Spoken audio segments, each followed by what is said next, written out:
ಇನ್ನು ಈಶ್ವರಪ್ಪ ಅವರಿಗೆ ವಿಜೇಂದ್ರ ಪರೋಕ್ಷವಾಗಿ ಆಹ್ವಾನ ನೀಡಿರುವ ವಿಚಾರಕ್ಕೆ ಸಂಬಂಧಪಟ್ಟಂತೆ ಏಷ್ಯಾನೆಟ್ ಸುವರ್ಣ ನ್ಯೂಸ್ಗೆ ಈಶ್ವರಪ್ಪ ಪ್ರತಿಕ್ರಿಯೆ ಕೊಟ್ಟಿದ್ದಾರೆ. ಬಿವೈವಿ ಯಾವ ಕಾರಣಕ್ಕೆ ಹೇಳಿದ್ರೋ ಗೊತ್ತಿಲ್ಲ, ಸದ್ಯಕ್ಕೆ ನಾನು ಬಿಜೆಪಿಗೆ ಹೋಗುವಂತ ಮಾತಿಲ್ಲ.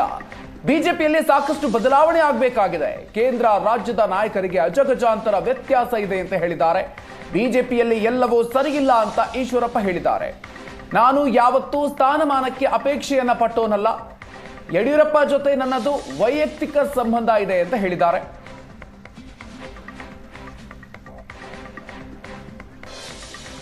ಕೆ ಸಿ ಈಶ್ವರಪ್ಪ ಅವರನ್ನ ಪಕ್ಷಕ್ಕೆ ಮರಳಿ ಕರೆತರುವಂತಹ ವಿಚಾರಕ್ಕೆ ಸಂಬಂಧಪಟ್ಟ ಹಾಗೆ ವಿಜೇಂದ್ರ ಅವರು ಕೊಟ್ಟಿರುವಂತಹ ಒಂದು ಹೇಳಿಕೆ ಸದ್ಯಕ್ಕೆ ಸಾಕಷ್ಟು ಸದ್ದು ಮಾಡ್ತಾ ಇದೆ. ಇದ್ರ ಬಗ್ಗೆ ಸ್ವತಃ ಕೆ ಎಸ್ ಈಶ್ವರಪ್ಪನವರು ಏನು ಹೇಳ್ತಾರೆ ಅನ್ನುವಂಥದ್ದನ್ನ ಕೇಳೋಣ. ಜೊತೆಗಿದ್ದಾರೆ, ತಮಗೇನಾದರೂ ಒಲವಿದೆಯಾ ಪಕ್ಷಕ್ಕೆ ವಾಪಸ್ ಹೋಗುವ ವಿಚಾರಕ್ಕೆ ಸಂಬಂಧಪಟ್ಟ ಹಾಗೆ? ಏನು, ನಾನು ರಾಜಕೀಯ ಜೀವನ ಆರಂಭ ಮಾಡಿದ್ದೆ ಅಂದರೆ ರಾಜಕಾರಣ ಹುಟ್ಟಿದ್ದೆ ಭಾರತೀಯ ಜನತಾ ಪಾರ್ಟಿಲಿ, ಸಾಯೋದು ಕೂಡ ಭಾರತೀಯ ಜನತಾ ಪಾರ್ಟಿಲೇನೆ. ಅದು ನನ್ನ ತಾಯಿ ಸಮಾನ. ಆದರೆ ಈಗಿನ ಸಿದ್ಧಾಂತದ ಬಗ್ಗೆ ಸಾಕಷ್ಟು ಗೊಂದಲಗಳಿರೋದ್ರಿಂದ ರಾಜ್ಯದಲ್ಲಿ ನಡೀತಾ ಇರೋಂಥ ಚಟುವಟಿಕೆಗಳು, ಭಾರತೀಯ ಜನತಾ ಪಾರ್ಟಿಯ ಗೊಂದಲಗಳು, ಇದು ದಾರಿ ತಪ್ಪು ಹೋಗ್ತಾ ಇದೆ BJP ಅನ್ನೋಂಥ ಉದ್ದೇಶದಿಂದ ನಾನು ಇವತ್ತು ಭಾರತೀಯ ಜನತಾ ಪಾರ್ಟಿಯಿಂದ ಹೊರಗಡೆ ಇದ್ದೀನಿ. ಇದು ಸರಿ ಮಾಡೋ ದಿಕ್ಕಿನಲ್ಲಿ ಕೇಂದ್ರ ನಾಯಕರು, ಹಿರಿಯರು ಗಮನಿಸ್ತಾರೆ ಅಂತ ನಾನು ಭಾವಿಸ್ತೀನಿ. ಯಾವತ್ತು ಸರಿ ಆಗುತ್ತೆ ಏನಂತ ಚರ್ಚೆಗಳು ಶುರು ಆಗುತ್ತೋ ಅವತ್ತು ನಾನು ಹೋಗ್ತೀನಿ, ಅಲ್ಲಿ ತನಕ ನಾನೇನು ಹೋಗಲ್ಲ. ಸರ್, ಈಗ ಎಲ್ಲೋ ಒಂದು ಕಡೆ ರಾಜ್ಯ ನಾಯಕರಿಗೂ ಕೇಂದ್ರ ನಾಯಕರಿಗೂ ಸಾಕಷ್ಟು ಅಜಗಜಾಂತರ ವ್ಯತ್ಯಾಸ ಇದೆ ಅಂತ ತಾವೇ ಹೇಳಿದ್ರಿ. ಈ ವಿಚಾರಕ್ಕೆ ಸಂಬಂಧಪಟ್ಟ ಹಾಗೆ ಈಗ ರಾಜ್ಯದಲ್ಲೂ ಕೂಡ ತಾವು ಕೊಡುವ ಸ್ಟೇಟ್ಮೆಂಟ್ಗಳಿಗಿಂತನೂ ಜಾಸ್ತಿ ಸ್ಟೇಟ್ಮೆಂಟ್ಗಳನ್ನು BJP ಒಳಗಡೆ ಇದ್ಕೊಂಡೇ ಕೊಟ್ಟಿದ್ದಂಥವ್ರು ಅನೇಕರಿದ್ದಾರೆ. ಅವರೆಲ್ಲ ಇವತ್ತಿಗೂ ಪಕ್ಷದಲ್ಲೇ ಆಕ್ಟಿವ್ ಆಗಿದ್ದಾರೆ, ಪಕ್ಷದಲ್ಲಿ ಸಕ್ರಿಯವಾಗಿದ್ದಾರೆ, ಅವರಿಗೆಲ್ಲ ಒಳ್ಳೆ ಪೊಸಿಷನ್ ಕೊಟ್ಟಿದ್ದಾರೆ. ಏನು ಹೇಳ್ತೀರಿ ಇದ್ರ? ಸ್ಥಾನಮಾನಗಳೇ ಬೇಕು ಅನ್ನಂಗಿದ್ದಿದ್ರೆ ನಾನು ಬಾಯಿ ಮುಚ್ಕೊಂಡು BJPಯಲ್ಲೇ ಇರ್ತಿದ್ದೆ. ಯಾಕೆಂದರೆ ನನ್ನ ತಾಯಿ ಒಂದು ಅಡಿಕೆ ಮಂಡಿನಲ್ಲಿ ಅಡಿಕೆ ಆರಿಸ್ತಾ ಇದ್ದವರು.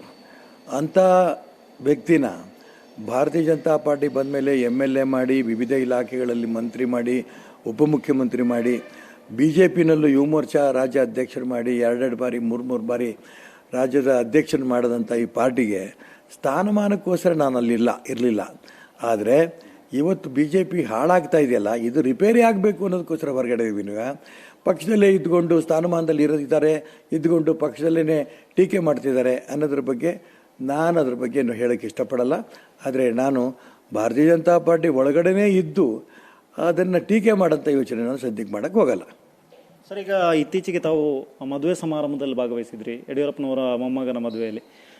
ಅಲ್ಲಿ ಹೋದಂಥ ಸಂದರ್ಭದಲ್ಲಿ ಸಾಕಷ್ಟು ಸುದ್ದಿಗಳು ಓಡಾಡೋದು, ಮತ್ತೆಗೆ ಈಶ್ವರಪ್ಪನವರನ್ನು ಮರಳಿ ತರುವಂಥ ಪ್ರಯತ್ನ ಆಗತ್ತೆ ಪಕ್ಷಕ್ಕೆ ಅಂತ. ನಾನು ಯಡಿಯೂರಪ್ಪನವರು ಇವತ್ತು ನಿನ್ನೆ ಸ್ನೇಹ ಅಲ್ಲ, ಸುಮಾರು 35-40 ವರ್ಷದಿಂದ ನಾವು ಅವರು ಅಣ್ತಮ್ಮಂದ್ರು ಇದ್ದಂಗೆ ಇದ್ದೀವಿ. ಎಲ್ಲ ಚಟುವಟಿಕೆಗಳಲ್ಲೂ ಕೂಡ ಅವ್ರ ಮನೇಲಿ ನಡೆಯುವಂಥ ಎಲ್ಲ ಶುಭ ಕಾರ್ಯಗಳು, ನಮ್ಮ ಮನೆ ನಡೆಯುವಂಥ ಎಲ್ಲ ಶುಭ ಕಾರ್ಯಗಳು ಅವರು ಹೋಗ್ತಾರೆ, ನಾವು ಬರ್ತೀವಿ. ಮತ್ತು ನಾವು ಅವರು ಒಟ್ಟಿಗೆ ಸೇರಿ ವ್ಯಾಪಾರಗಳು ಕೂಡ ಮಾಡಿದ್ವಿ.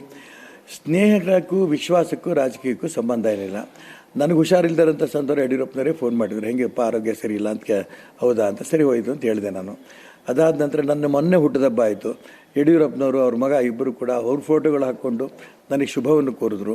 ಹಾಗಾಗಿ ನನ್ನ ಮನೆಗೆ ರಾಘವೇಂದ್ರರವರು ಅವರ ಮಗನ ಮದುವೆಗೋಸ್ಕರ ಬಂದು ಇನ್ವಿಟೇಷನ್ ಕೊಟ್ಬಿಟ್ಟು ಹೋದರು. ಹಾಗಾಗಿ ಅವರು ಆ ಮದುವೆಗೆ ಹೋಗಿದ್ದೀನಿ ಅನ್ನೋದು ಒಂದೇ ಕಾರಣಕ್ಕೆ ರಾಜಕಾರಣಕ್ಕೂ ಅದಕ್ಕೂ ಸಂಬಂಧ ಇಲ್ಲ. ಇಷ್ಟೇ ಮಾತ್ರ ಹೇಳ್ಬೇಡ, ವಿಶ್ವಾಸಕ್ಕೂ ರಾಜಕೀಯಕ್ಕೆ ಸಂಬಂಧ ಏನಿಲ್ಲ. ಹಾಗಾಗಿ ನಾನು ಅಲ್ಲಿ ಹೋಗಿದ್ದು ಯಾವುದೇ ರಾಜಕಾರಣಕ್ಕಲ್ಲ. ನಾನು ಯಾವ ಕಾರಣಕ್ಕೂ ಕೂಡ ಇದರಲ್ಲಿ ರಾಜಕೀಯ ಬೇರ್ಸೋಕ್ಕೆ ಇಷ್ಟಪಡಲ್ಲ. ಸದ್ಯಕ್ಕೆ ಇವಿಷ್ಟು ಕೆ ಎಸ್ ಈಶ್ವರಪ್ಪ ಅವರ ಮಾತುಗಳು. ಕ್ಯಾಮ್ರಾ ಪರ್ಸನ್ ದೀಪಕ್ ಜೊತೆ ಸ್ವಸ್ತಿ ಕನ್ಯಾಡಿ, ಏಷ್ಯಾನೆಟ್ ಸುವರ್ಣ ನ್ಯೂಸ್, ಬೆಂಗಳೂರು.